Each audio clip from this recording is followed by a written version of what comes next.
तो Harry Potter series के सबसे कंफ्यूजिंग पार्ट्स में से एक है कि हैरी फॉरबिडन फॉरेस्ट में वोल्डेमॉर्ट के हाथों क्यों नहीं मरा, और हर किसी की इस टॉपिक को लेके अपनी थ्योरीज है। आज की वीडियो में हम इन सारी थियरीज के बारे में जानेंगे, साथ ही हम पता लगाएंगे कि कैसे हैरी वोल्डेमॉर्ट के हाथों मर के वापस जिंदा हुआ। तो with that being said, let's start the video.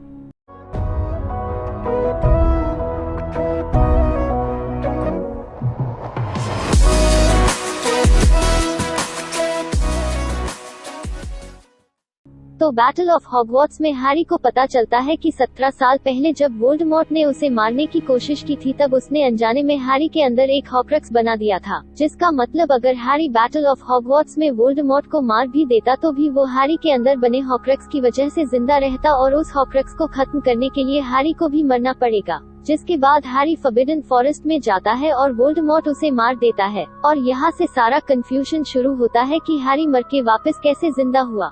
कुछ लोगों को लगता है कि हैरी के ना मरने की वजह उसके अंदर का हॉक्रक्स है, और जब वोल्डेमॉर्ट ने किलिंग कर्स का यूज किया तो वो हैरी की जगह उसके अंदर के हॉक्रक्स को लगा, जिसकी वजह से वो खत्म हो गया और हैरी बच गया।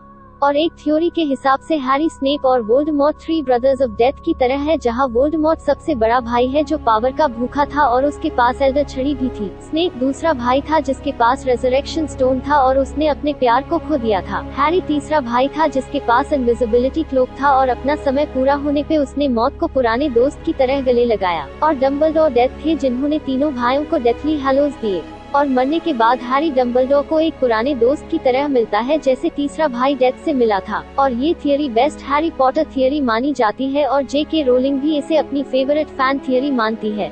दूसरी थ्योरी के हिसाब से हैरी उस रात इसलिए नहीं मरा क्योंकि वो मास्टर ऑफ डेथ था, और उस रात उसके पास तीनों डेथली हैलोज थे। एल्डर छड़ी जिसका यूज करके वोल्डेमॉर्ट ने हैरी को मारा, रेजरेक्शन स्टोन जिसका यूज हैरी ने मरने से पहले किया था, और इनविजिबिलिटी क्लोक जो कई सालों से उसकी फैमिली के पास था। लेकिन ये थ्योरी भी सच नहीं है।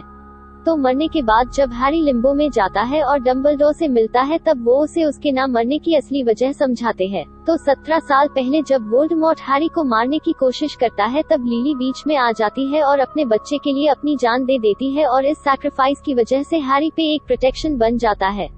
और उसके बाद जब वोल्डेमॉर्ट दोबारा हैरी को मारने की कोशिश करता है तो उसका स्पेल उस पे ही उल्टा पड़ जाता है। ये प्रोटेक्शन हैरी के खून में होता है, और इसलिए वोल्डेमॉर्ट हैरी को छू नहीं पाता, लेकिन वोल्डेमॉर्ट इसे तोड़ने का रास्ता ढूंढ लेता है, और गॉबलेट ऑफ फायर में वो अपने शरीर में हैरी का खून डाल देता है, जिसके बाद वो हैरी को छू पाता है। और इसलिए हैरी के मरने के बाद भी लिली का लव प्रोटेक्शन वोल्डेमॉर्ट के खून में था, जिसकी वजह से उस किलिंग कर्स ने हैरी को नहीं बल्कि उसके अंदर के हॉक्रक्स को खत्म किया।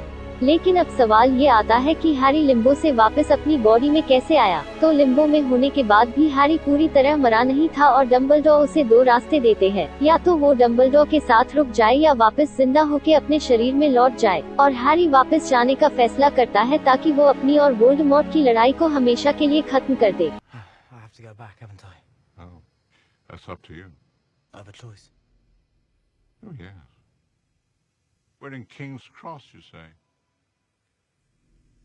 I think if you so desired, you'll be able to board a train. And where would it take me? On.